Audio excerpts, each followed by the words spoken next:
Welcome to Accelerated Math 106, Module 4.2, Proportions. So in this lecture video, I'm going to show you how to verify proportions. In the next two videos, I will show you how to solve using proportion, how to solve equations using proportions, and I will also show you how to do word problems with a proportion. So, what is a proportion? A proportion is a statement that is describing two ratios or two rates that are equal. Okay, it can be two ratios or two rates. So, as you can recall, a ratio can be described using a fraction. So, if I have two ratios that are equal, so that will be a fraction bar, equal sign, and a fraction bar. So when we have symbols such as A over B equal to C over D, we can use what we so-called the cross product to test our proportionality. So what that means is if I have A over B is equal to C over D, two ratios that are equal, then I can multiply them diagonally and say A times D is AD and set it equal to B times C multiplied diagonally, which will give me AC. Excuse me, BC. Okay, so we can test for proportionality by multiply my two ratios over two rates diagonally and make sure that there is an equal sign in the middle. So back in module 1 videos, I mentioned something about terms.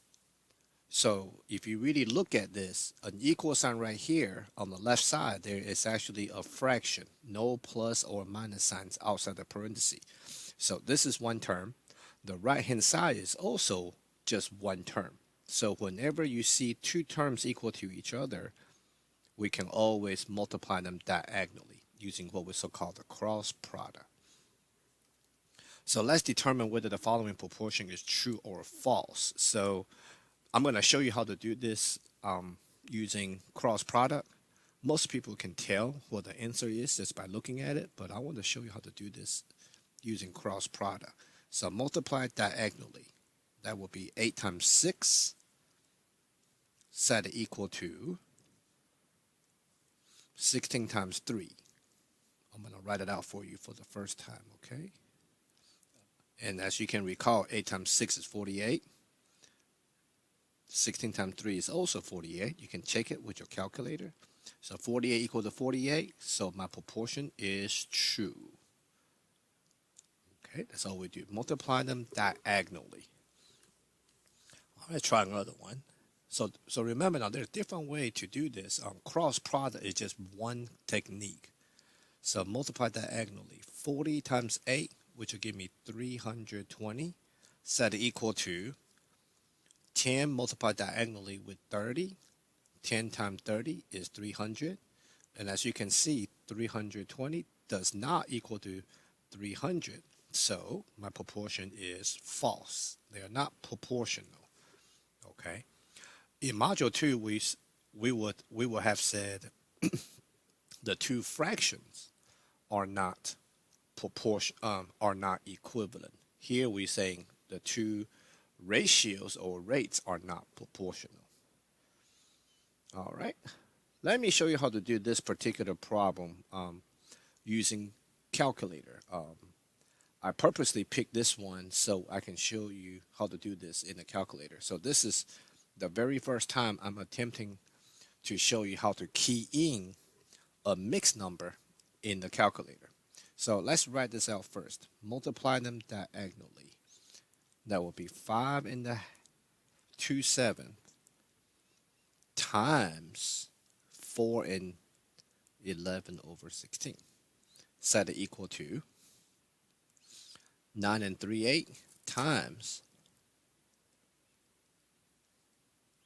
2 and 9 over 14. Okay, so I'm going to show you how to do this in the calculator. So left side, okay, left side.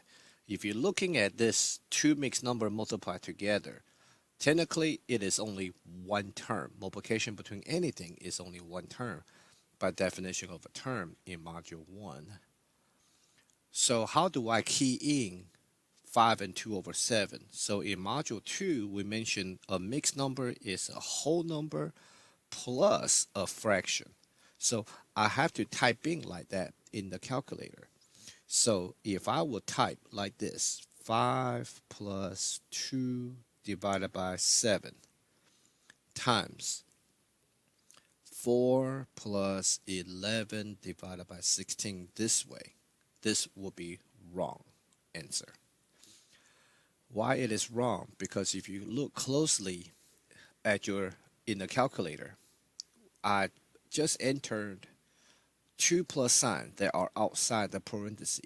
So that means the calculator see this as 3 separate terms. The calculator see this as 3 separate terms.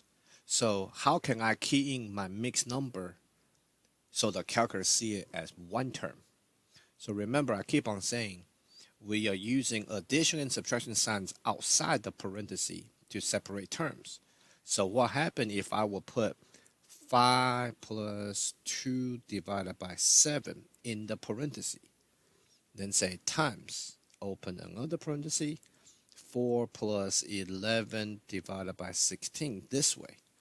Now the calculator see this problem as one term because there's no plus or minus signs outside the parenthesis. So this will be correct. I'm going to go ahead and convert to a fraction real quick.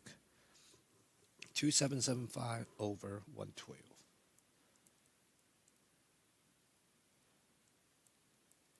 All right, does that equal to, let's see what the right hand side is, okay?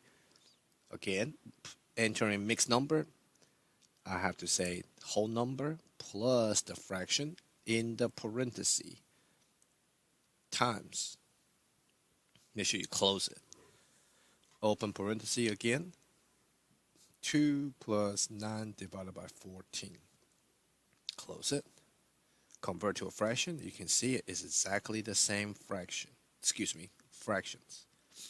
2,775 over 12.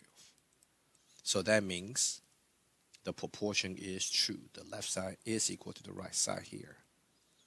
Okay?